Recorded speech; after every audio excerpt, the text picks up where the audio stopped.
Hi. It is 5:20 in the morning right now, and I just got back from a workout. I'm ready. I'm ready for the day. So I prefer to work out in the morning.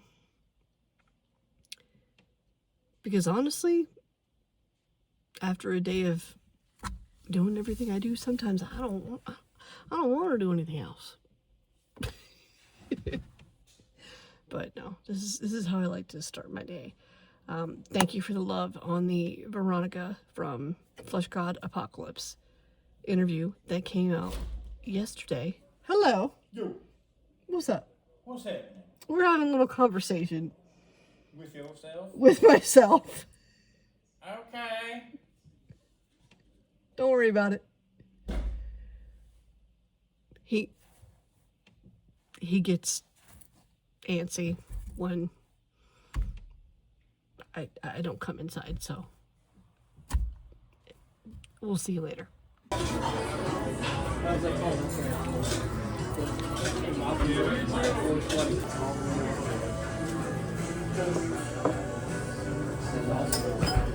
Better question.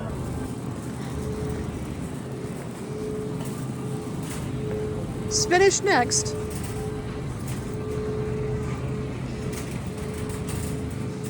Or are we not doing that today? Oh, there we go. Microwave because I hate turning around my oven because my apartment is way.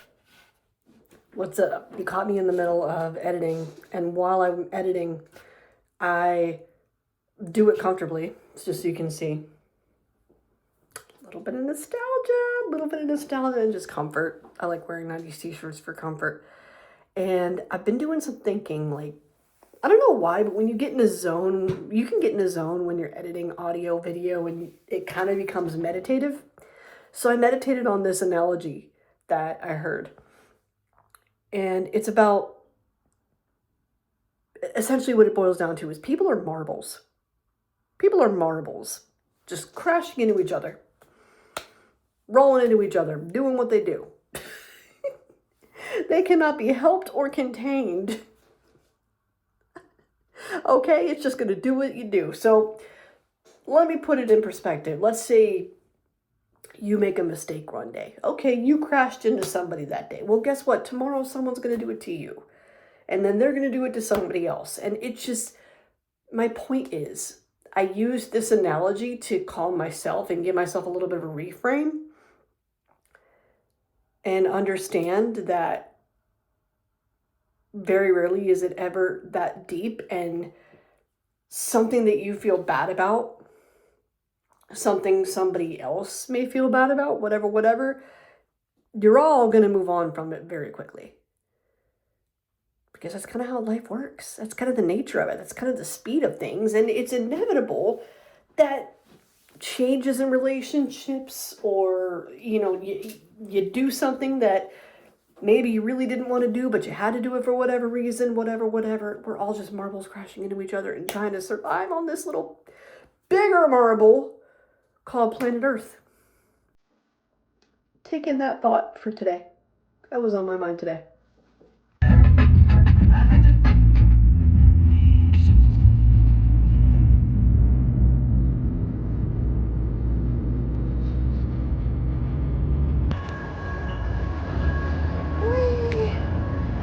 You want to be in the video? No.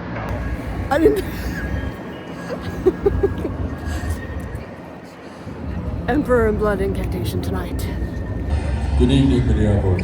We are Blood Incantation. Canada. It's great to be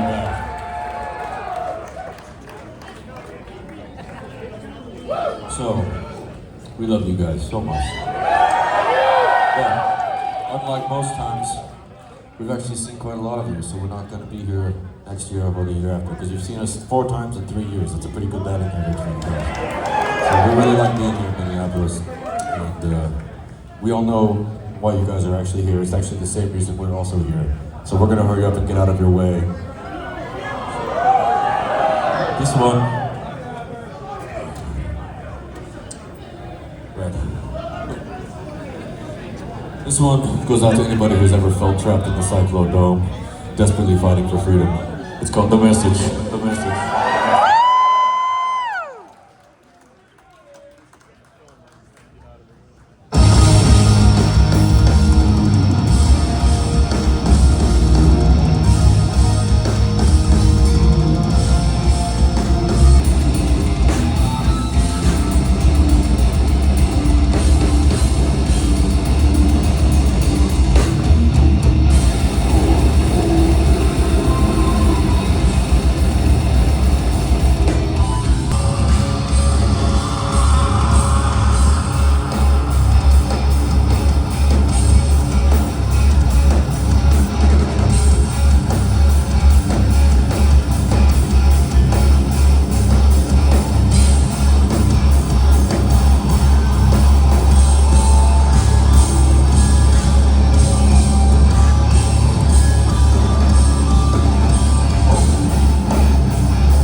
What's up, everyone? We meet again in the studio because I am in the middle of editing, and while I'm waiting for things to upload, I just thought I'd turn this on and chat for a little bit. It is today's Sunday. I guess it is Sunday, so yeah, it's been a couple days since Blood Incantation and Emperor. I still have tinnitus. Is it tinnitus? Tinnitus? Do we know how to pronounce this word? I do not know how to pronounce this word. If you do, please hit the comments and let me know. But a great show, fabulous show. I'm kind of slow moving this weekend because of it, but that's why it's 3 o'clock on Sunday afternoon, and I'm still doing this. Normally I'm further ahead than I am now, but it is what it is. This ties back to what I was talking about last week. You might not feel up to it, but you gotta at least try. Maybe you're not doing the absolute most. Maybe your 100% looks a little different today, right? We've all been there. So it looks a little bit different today. Show was incredible. Classics were played by Emperor Inoa Satana. Yes. Blood Incantation. I mean, Stargate, The Message. Do I need to say more? Legends. And whoever put them on the same bill, shout out to you. Because I think together they're incredible. Their audience might seem a little bit different, but I know Isan is also a prog guy. So I'm assuming that bled out a little bit into his fan base as well, which to me made the pairing make sense. So, fabulous show at the Fillmore in Minneapolis. For once, this one was not so packed that I felt like I couldn't breathe. Thankfully, it was nice. Good pacing. Nobody out here doing the most. People were kind to each other. It was a good experience. So, 10 out of 10 would recommend, even though I'm paying for it by moving a little bit slowly this weekend. And we got some guest bedroom furniture ordered this weekend, which I have not had since we purchased this house last May. I cannot believe it's already going to be a year that we closed on the house very soon. We're in April now. And in that year, we've done a lot. I mean, we did this room that you're looking at now. We've done the upstairs bathroom, our bedroom, and we paused for a few months after that, and then picked up again this winter with the guest bedroom, redoing the flooring in there, touching up a little bit of paint in there, but honoring the blue that the original owner was obviously into. You ever feel like I've experienced this through this house and having the house?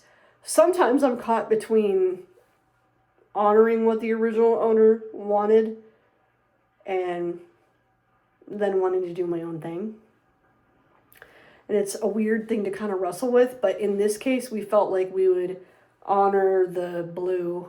Apparently the original owner was very into blue, and just respect that, and leave the room as it is. And the wood trim, there is natural, I'm guessing it's oak wood that's like in the trim, in some of the fixtures, and like in our kitchen, which you saw last week, and definitely in the guest bedroom. Like it is gorgeous. So I know to some it might be considered outdated. This is another conversation I want to have. It is incredible to me how quickly things are considered outdated. It was hard to find furniture that I felt fit the aesthetic, the vibe, match the wood look, right? It was hard to find a set that I thought naturally went with the guest bedroom and everything that's in there already, the wood that's in there already. Everything now is just very it's still minimal, it's still beige, it's still rustic, but not quite, but it's like a modern take on rustic. Like, it's just different. It's different. My house was built in 1986, and I am assuming all of the wood trim, the nice oak trim that I'm seeing, has been there since the beginning, and I want to honor that. Sometimes you don't. I get caught with that. So if you relate, tell me which side of that debate that you're on too. Do we honor what's been done before? Do we touch it up? Do we polish it? Or do we start new? Doesn't matter. This room, we definitely had to modern it up.